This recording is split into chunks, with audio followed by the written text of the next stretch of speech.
Madam मैं आपको बजाना चाहता हूँ।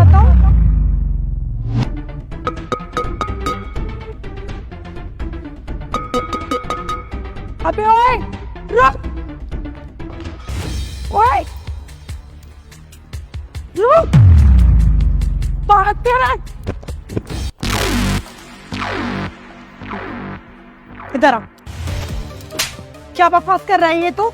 मतलब तू इस यहाँ पर प्योर की नौकरी करता है, तू यहाँ पर लेडीज टीचर को कितनी गंदी बात बोलता है। पर मैडम मेरा मतलब ये नहीं। क्या था तेरा मतलब? तूने स्पेशली मुझे आवाज दी और उसके बाद में मुझे वो घटिया वर्ड दिखाया तो तूने अपने घंटे पे लिख रखा था। मैडम हाँ मैंने लिखा था, लेकिन अब मेरा यकीन करिए। क्या यकीन करूँ मैं? क्यों लिखा था ये तूने? मैडम मैं आपको कुछ दिखाना चाहता हूँ। मुझे तो कुछ दिखाएगा? मतलब अभी भी गंदी बात कर रहा है मुझसे। मैडम आप पता नहीं क्या सोच रही हैं, अपना गलत सोच रही है। मैं आपको कुछ दिखाना चाहता हूँ। और जो तूने अभी यहाँ पर घंटे पे लिखा था उसका क्या मतलब था? मैडम वो मेरे पास और कोई तरीका नहीं था। अगर मैं ये नहीं बोलता ना तो आप मेरी बात मानते नहीं, क्योंकि मैं मामूली सा पियून हूँ। अच्छा तो पियून है ना, इसलिए तू इतना उछल रहा है।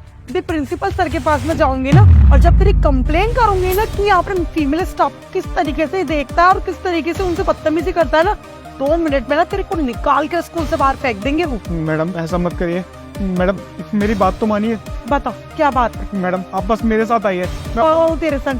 मैडम उस क्लास में। अच्छा मैं तेरे संग क्लास में आऊँ? क्या करेगा तू वहाँ पर? मैडम मैंने बोला था मैं आपको कुछ दिखाना चाहता हूँ। मैडम अगर ना ऐसा वैसा तूने कुछ भी किया ना या कुछ भी करने की कोशिश करी ना तो देख लियो।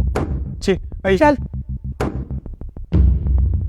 तुम्हें पता है मैंने तुम्हारे लिए इससे भी अच्छी रिंग ली है ना, कल लेके आऊंगा उसे, ठीक है? अच्छा तो ये हो रही है तुम्हारी क्लासेस, मेरे लिए भी कुछ लेके आ जाना। तुम यहाँ क्या कर रही हो? अच्छा मुझे यहाँ नहीं होना चाहिए था। एक्चुअली ना तुमने बिल्कुल ठीक बोला कि मुझे यहाँ नहीं होना चाहिए था। इनफैक्ट यहाँ पर किसी को नहीं होना चाहिए था, क्योंकि तुम दोनों की प्राइवेसी जो हर्ट हो रही होगी। कैसी प्राइवेसी मैम, आप क्या बोल रहे हो? तुम खुद को ओवर स्मार्ट समझती हो क्या? किस क्लास में हो वैसे तुम? Ma'am 12th। तो 12th क्लास में तुमको ये सिखाया जाता है कि दूसरे टीचर्स के पतियों को किस तरीके से फांसा जाता है, या अपने से ऊपर में बड़े टीचरों को किस तरीके से रिझाया जाता है ताकि एक्स्ट्रा नंबर पा सके। एक्सक्यूज मी मैम, ये आप किस तरीके से बात कर रही हैं? अच्छा जैसे तुम्हें तो कुछ पता ही नहीं है। तुम यहाँ पर जो भी कर रही थी ना, और तुम दोनों के बीच में जो भी बातें चल रही थी ना, वो मैंने अपने आप सुनी है, अपने कानों से सुनी है। देखो कुछ भी नहीं है हमारे बीच में। वो ना उसकी तबीयत खराब थी, इसीलिए मैंने उसे यहाँ बिठा रखा था, क्योंकि उसे चक्कर आ रहे थे। अच्छा तो मेडिकल रूम में तो ताले पड़ गए होंगे, इसलिए तुमने उसको यहाँ बिठा रखा था। और तबीयत खराब में रिंग का क्या कनेक्शन था प्रेम? रिंग? कौन सी रिंग? शाम मुझे ठीक से सुनाई भी नहीं दिया होगा। मैम ड्रिंक, ओआरएस का ड्रिंक, उसकी बात हो रही थी मैम, रिंग की नहीं। वाह कितनी अच्छी ओवर एक्टिंग कर लेती हो ना। इवन प्रिंसिपल सर तो एक टीचर देख रहे थे जो एक्टिंग सिखा सके लोगों को, लेकिन उन्हें क्या पता था कि यहाँ पर 12th क्लास में एक एक्टर मौजूद है। अब ढूंढने की जरूरत नहीं पड़ेगी, है ना?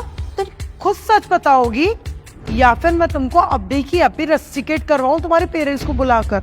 ऐसा कुछ भी नहीं है, तुम ना बहुत गलत समझ रही हो। हम लोग घर चलते हैं अभी की अभी, हम घर बैठ के बात करेंगे। घर बैठ के तो बात कर लेंगे, पर फिलहाल मैं तुमसे बात नहीं कर रही हूँ। मैम आप बिना मतलब के ना आप दोनों के ऊपर शक कर रही हैं। आप किसकी बातों पे आके बोल रही है ये सब कुछ? आपको पता है ये जो आपके साथ में खड़ा हुआ है ना, ये आपकी ना गंदी फोटोज क्लिक करता है। मैंने अपनी आंखों से देखा है और मैंने सर को भी बताया हुआ है इस बारे में। उसी बारे में बात कर रहे थे हम लोग। वैसे तुम्हें तो मैंने ये चीज बताई नहीं कि तुम्हारी काली करतूतों का चिट्ठा लखन ने ही खोला है। तुम खुद ही बौखला कर सारा सच खुद ही बोलने लग गई।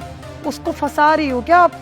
नो मैम, अब मैं क्यों फंसाऊंगी? और मुझे नहीं पता कि किसने आपसे क्या बोला, पर वो साथ में है और इतनी इंपॉर्टेंट बात हो रही है तो मुझे लगा कि शायद वो इन्वॉल्व होगा, इसलिए मैंने सोचा कि उसका सच भी आपको पता होना जरूरी है। ओके सबका सच अब बाहर आना ज्यादा जरूरी है। मैं ना यहाँ से सीधे प्रिंसिपल ऑफिस जा रही हूँ, तुम भी वहीं आ जाना। और तुम नहीं भी आओगी ना तो कोई बात नहीं, मैं लखन को भेज के ना तो खुद बुलवा लूंगी जब तुम्हारे पेरेंट्स आ जाएंगे। मेरी बात सुनो, ऐसा कुछ भी नहीं है, मेरी बात को समझने की कोशिश करो। तुम फालतू में किसी की बातों में आ गए हो। चल के अच्छे से बात करते हैं, ऐसा कुछ भी नहीं है। और ये स्टूडेंट है, मैं टीचर हूँ।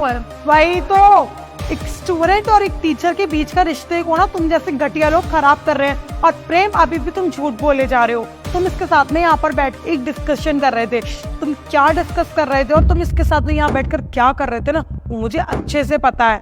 मुझे अब तुमसे बात ही नहीं करनी है, क्योंकि तुम जैसा घटिया इंसान ना मैंने आज तक नहीं देखा जो अपने से छोटी उम्र की लड़की के संग में ये सब कर रहा है। और तुम्हें लगता है ना ये तुम्हारे लॉयल है। अरे तुम जैसे 36 होंगी और 36 ना छोड़ के बैठे होंगे ये, क्योंकि जो इंसान अपने पत्नी का नहीं हुआ, अपनी शादीशुदा लाइफ को नहीं संभाल पाया, वो तुम्हारी क्या कदर करेगा। तो यू बस कैरी ऑन।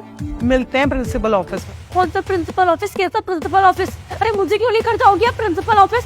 अपना पति तो आपसे संभाला नहीं जाता है और आप मुझे पॉइंट आउट कर रही हो। मैं नहीं गई थी इनके पास, ये खुद आए थे मेरे पास। दिव्या क्या बकवास कर रही हो ये? शांत रहो तुम। मैं क्यों शांत रहूं? मेरी इमेज खराब होगी ना सब कुछ में। ये मुझे प्रिंसिपल ऑफिस लेके जाएंगे, मेरे पेरेंट्स को बुलाएंगे, मेरी क्या गलती है सब में? गलती तुम्हारी थोड़ी ना है, गलती तो तुम्हारे पेरेंट्स की है जो तुम्हें अच्छे संस्कार नहीं दे पाए। अब तो और कुछ सुनना बाकी ही नहीं रह गया है, सब कुछ क्लियर हो ही गया है। प्रेम, थैंक यू सो मच मेरे पीठ पीछे मेरे विश्वास को इस तरीके से झंझोड़ने के लिए। अब मिलते हैं सीधे कोर्ट में। डाइवोर्स पेपर ना तुम्हारे घर तक पहुंच जाएंगे। ठीक है, मेरी बात सुनो, मुझे समझाने का मौका दो। देखा